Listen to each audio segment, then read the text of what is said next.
Dentro del concepto de impedancia también podemos tocar lo que es la reactancia inductiva, la cual se produce cuando hacemos pasar una señal de AC a través de un inductor. La reactancia inductiva la vamos a representar mediante el término XL y su valor está dado por XL igual a J omega L, donde omega es la frecuencia angular de la señal que estamos aplicando al inductor y L sería la inductancia en henrys. Esto también se puede expresar como 2πf por L, siendo que 2πf correspondería a la expresión para la frecuencia angular. Si representáramos mediante un fasor la reactancia de un inductor, esa reactancia XL sería igual a omega L en ángulo de más 90. Es decir, que un inductor lo que va a hacer es producir un adelanto de fase de la señal que se le está aplicando. Matemáticamente vamos a mostrar de dónde sale este término J omega L y por qué se tiene una fase de más 90 cuando le aplicamos una señal al inductor.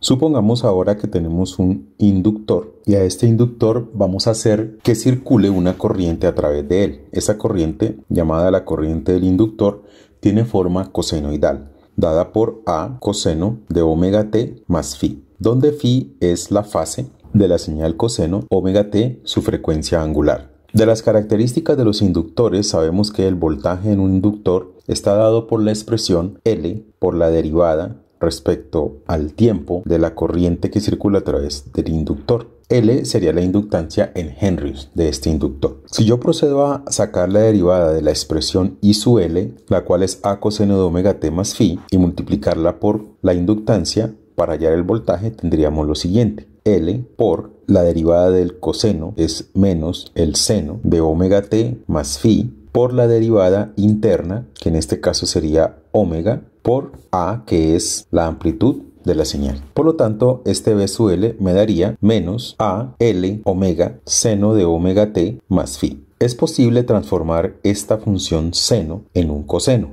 agregando la fase adecuada a la señal coseno. Yo puedo decir perfectamente que B sub L va a ser igual a A por L por omega por el coseno de omega t más phi más 90. Cualquier función coseno, la cual yo desfase 90 grados, equivale a un menos seno sin ese desfase de 90. Esta expresión, coseno de omega t más phi más 90, equivaldría a esta expresión que tengo acá. Estamos hablando de la misma función. Si yo quiero expresar el voltaje B sub L como una función fasorial, B sub L va a ser igual a A por L por omega con una fase de phi más 90.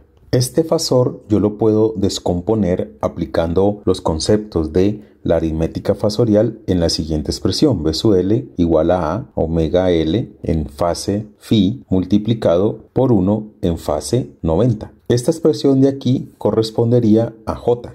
Por lo tanto, B sub L sería igual a J a omega L en fase phi. ¿Y por qué 1 en ángulo de 90 corresponde a J? Si nosotros recordamos los fasores, pues un fasor es un vector que puede tener un radio cualquiera, en este caso 1, y puede estar con un ángulo desde 0 a 360 grados. Si está en esta posición, apuntando hacia arriba, pues tendría un ángulo de fase de 90 grados, lo que correspondería a un valor en el eje imaginario correspondiente a el radio del fasor multiplicado por J. En este caso el radio sería 1, por eso digo que 1 en ángulo de 90 equivale a J. De la ley de Ohm, nosotros podemos decir que la impedancia en una bobina pues es igual al voltaje en la bobina sobre la corriente en la bobina. Hemos encontrado que el voltaje en la bobina equivale a J a WL en ángulo phi, y la corriente en la bobina la habíamos expresado como este valor, A coseno de omega t más phi, que equivaldría a un fasor de la siguiente forma, A en fase phi.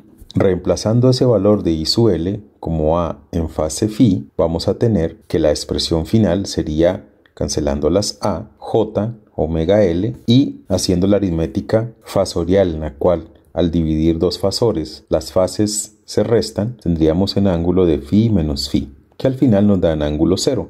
Por lo tanto, la impedancia de una bobina es igual a J omega L. Si la impedancia en la bobina es igual a J omega L, expresando esto nuevamente como un fasor, podemos decir que la impedancia va a ser igual a omega L como la magnitud del fasor en fase de 90 grados. Si tengo que la impedancia en la bobina es voltaje en la bobina sobre la corriente en la bobina y quisiera hallar el valor del voltaje en la bobina, pues esto sería igual a la impedancia por la corriente. Entonces el voltaje en la bobina va a ser igual a la impedancia de la bobina, que en este caso es omega L con fase de 90 grados por la corriente en la bobina, que puede ser un valor de amplitud con una fase cualquiera, digamos alfa. De aquí, voltaje en la bobina sería igual a omega L por A en ángulo de alfa más 90.